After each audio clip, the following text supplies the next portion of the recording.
The suspect accused of shooting two Minnesota state lawmakers and their spouses is set to make his first appearance in federal court. 57-year-old Vance Belter is facing 6 federal charges, including 2 counts of murder with a firearm. He's also facing state murder charges. Belter was arrested in the woods on Sunday night after a 43-hour manhunt. The 2 lawmakers who were shot allegedly by Belter were both Democrats. They were shot in their own homes. Authorities revealed in a news conference not long ago that Belter actually went to the homes of 2 other politicians with, quote, the intent to kill them. CNN's Danny Freeman is in Minneapolis. Danny, what's the latest that you're learning? Brianna, the acting U.S. attorney here in Minneapolis called these crimes the stuff of nightmares. Now, you said it just a moment ago that we're expecting to see the suspect here, 57-year-old Vance Belter, in federal court in just under a half hour or so. That's going to be actually in St. Paul in the Twin City. But here's the thing, Brianna. While we know that he's going to face 6 federal charges there to start, that's including murder, that's including stalking, that's including firearm offenses, as you noted, the most shocking thing that we learned when this federal criminal complaint was unsealed and that press conference occurred is that Belter allegedly went to 2 other homes, targeting 4 Minnesota state lawmakers early in the morning hours on Saturday. So the first home that he went to, according to authorities, was the home of State Senator John Hoffman. And I just want you to take a listen to how the acting U.S. attorney framed that moment where Belter approached the door of their home, dressed in tactical gear, dressed in a silicone mask, and presented himself falsely as a police officer. When they opened the door, Belter shined the flashlight in their faces and said there had been a shooting reported in the house. Belter asked if they had any weapons. When Belter lowered his flashlight, which he had shined in their face, they realized that he was not a police officer. They shouted out, "You're not a cop. You're not a police officer." Belter then announced, "This is a robbery," and forced himself into their home. When Senator Hoffman attempted to push Belter out and stop him from entering his home, Belter shot him repeatedly. Belter then shot Miss Hoffman repeatedly. But Belter allegedly did not stop there. After that shooting, he then, according to these U.S. officials, went to a second lawmaker's house, but that lawmaker was not home. So he then moved on to a third lawmaker's house. But at this point of the evening, police were already aware that there had been a shooting. So a number of local law enforcement officers actually spread out to, now we know, a number of local lawmakers' homes. It seemed at that point that Belter was scared off from the third home, his third intended victim, but he was then able to allegedly get to State Representative Melissa Hortman's home, where he ultimately killed her and her husband, Mark. Now, I just want to add one quick thing. Something we learned here also, that during the then flurry manhunt that took about 43 hours searching for Belter, Belter allegedly texted his family members saying in this text, this is from the criminal complaint, "Dad went to war last night. I don't want to say more because I don't want to implicate anyone."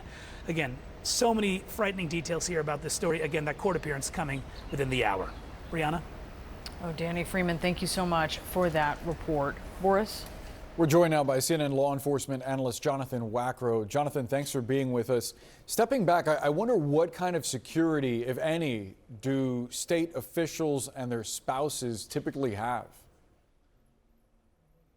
Well, typically their own personal safety is their own responsibility, unless it's there's a direct threat or a veiled threat that has been lodged against them, or if there's some moment of a critical event. So it actually speaks to the vulnerability that our lawmakers have, that our politicians, our elected officials have, that they face a variety of domestic threats day in and day out. We're seeing this rise of political violence. And acting U.S. Attorney Thompson said that earlier today, that he wanted to make it very clear that this was an act of political assassination. And he also acknowledged the rise of political extremism across our country. With that, Boris, that actually necessitates both state and federal lawmakers to bolster their own security structure around them, mindful of this rising threat that they now face. Do you still worry, even though he's in custody, about the safety of the people that he reportedly targeted in his writings, including some prominent Democrats and abortion rights advocates? I do, and here's why.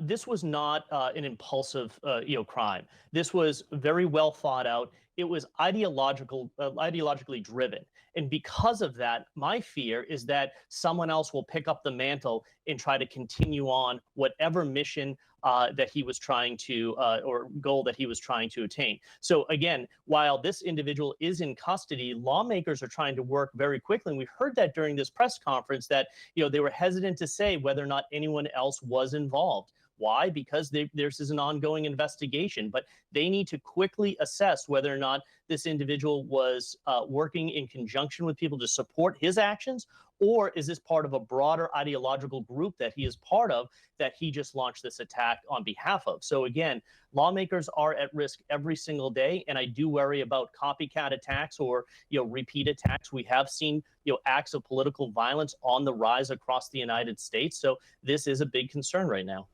To that point, Leader Hakeem Jeffries is meeting with a bipartisan group of congressional leadership to talk about heightened security for lawmakers. What do you think public officials and those protecting them need to be doing right now? Well, it all comes down to a level of protective intelligence and situational awareness. We know that this individual, again, in this case, this was not, an impulsive act. This was a long drawn out, well-planned, very calculated set of events that he put into play. And really what it speaks to, Boris, is this textbook pathway to violence where we have people who have grievances towards each other. They have violent ideations. They research the type of attack that they want to undertake, and then they prepare for it. Again, when we look back at this incident, it is a textbook pathway to violence.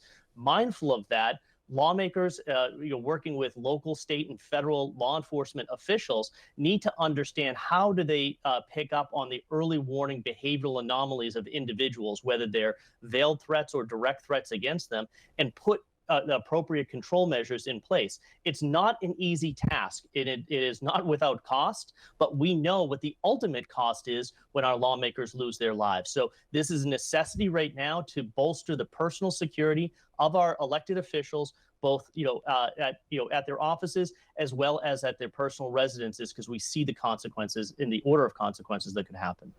Jonathan Wackrow, thanks so much. Brianna?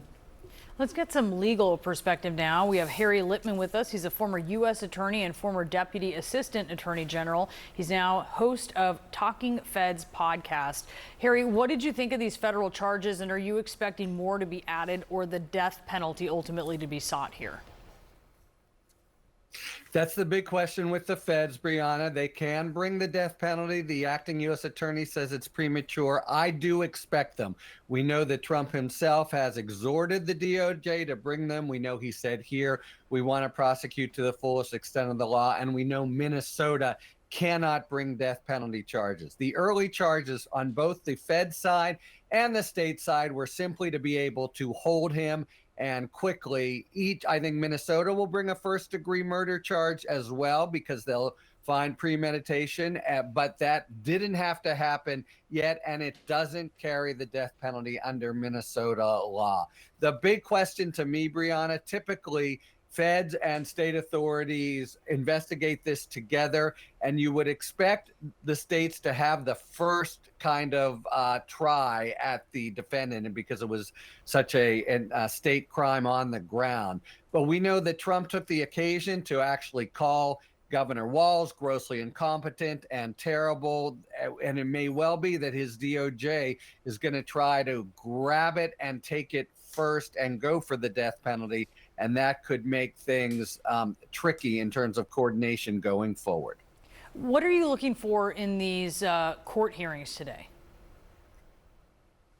I think they'll be very simple. He'll come in. Do you understand the charges against you? No issue yet of detention, but he will be detained in the next hearing. You will have the federal attorney explain what the charges are, and in particular, I think you'll hear that attorney emphasize stalking, because the stalking aspect of this, along with firearms, is what does give rise to the possibility of the federal death penalty. But it'll be a simple sort of boilerplate affair.